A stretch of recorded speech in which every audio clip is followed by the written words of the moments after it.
While politicians are supposed to be elected representatives of the people, how many of them do you feel speak for you? I'll bet the easy answer for many of you is not many. But how about if we narrow it down to people like Nancy Pelosi, Adam Kinzinger, Chuck Schumer, Mitt Romney, Adam Schiff, Lindsey Graham, Eric Swalwell, or even Mitch McConnell? Would you say that these people advocate on your behalf or their own? If you ask someone like McConnell, he certainly thinks like a career politician and doesn't bat an eye when he speaks, especially when he speaks for you.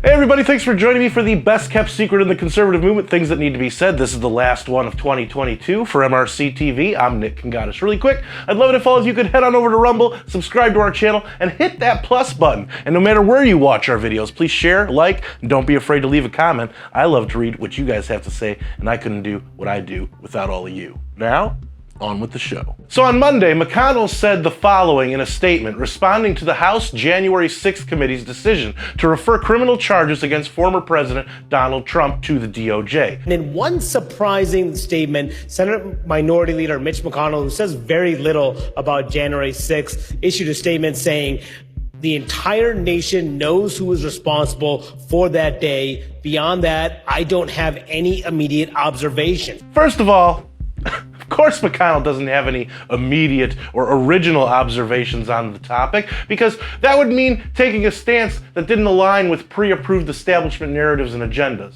Second, do we really know who was responsible for January 6th? Wasn't it Trump who told his supporters on that day to quote-unquote peacefully and patriotically make their voices heard?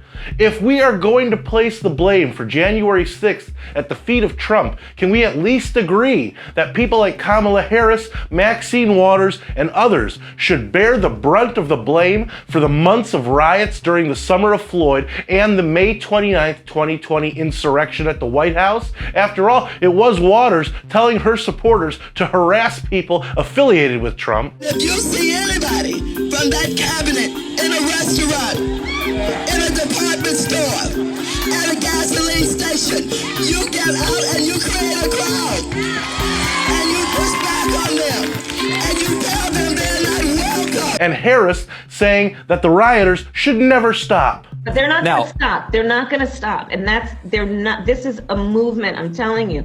They're not going to stop. And everyone beware, because they're not going to stop. They're not going to stop before Election Day in November, and they're not going to stop after Election Day.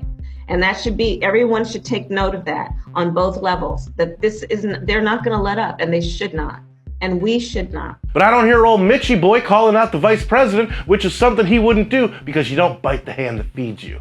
And if that weren't enough, McConnell spoke for his colleagues and for you again. Watch this and tell me in the comments if he's speaking for you here. Providing assistance for the Ukrainians to defeat the Russians, that's the number one priority for the United States right now, according to most Republicans. That's sort of how we see the challenges confronting the country at the moment. I'm sorry. I know that Mitchie doesn't have to worry about where his next meal is coming from, or whether he can walk outside in his neighborhood without worrying about whether he'll be safe or not, but he does not have his finger on the pulse. Some question whether he ever has. Case in point is a Gallup poll from last week. At least 3% of respondents identified 14 issues that they consider the most important problems facing our country. These numbers were an quote-unquote annual average of January through December monthly results for this year. Out of the 14 issues listed, Ukraine or war or international relations were not among them. Not one of those things garnered even 3%. You know what's the most important problem Americans feel we have in this country, according to the poll?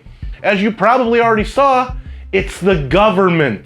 Typically, it's the economy, stupid. But at this point, with all the perceived corruption within our own federal government, whether it's the politicians or the alphabet agencies, Americans see their bloated, often acting on their own behalf government as the number one problem with our nation. So no, Mitchie, most people, let alone Republicans, do not agree with you that Ukraine is our country's number one priority. And yet, despite both Democrats and Republicans including another over $40 billion in their omnibus spending bill to go to Ukraine, which would put our country's total support of Ukraine somewhere in the neighborhood of $100 billion with a B dollars. Our government, you know, the one the American people see as the biggest problem in our country, will be flying Ukrainian leader Zelensky to this country to meet with Biden on an American military aircraft to, I don't know, plead for even more money, with that bill eventually being passed on to the American taxpayer, which could also result in more inflation and further increased interest rates. And finally, old Turkey Neck had a lot to say this week, apparently. McConnell had this football, which he decided to spike in all of our faces. Pay careful attention. There's going to be a word, a key word, in what you're about to hear. Admittedly, I'm pretty proud of the fact that with a Democratic president, a Democratic House, and a Democratic Senate, we were able to achieve, through this omnibus spending bill, essentially all of our priorities. Well, did you catch it? McConnell used the word our when discussing priorities.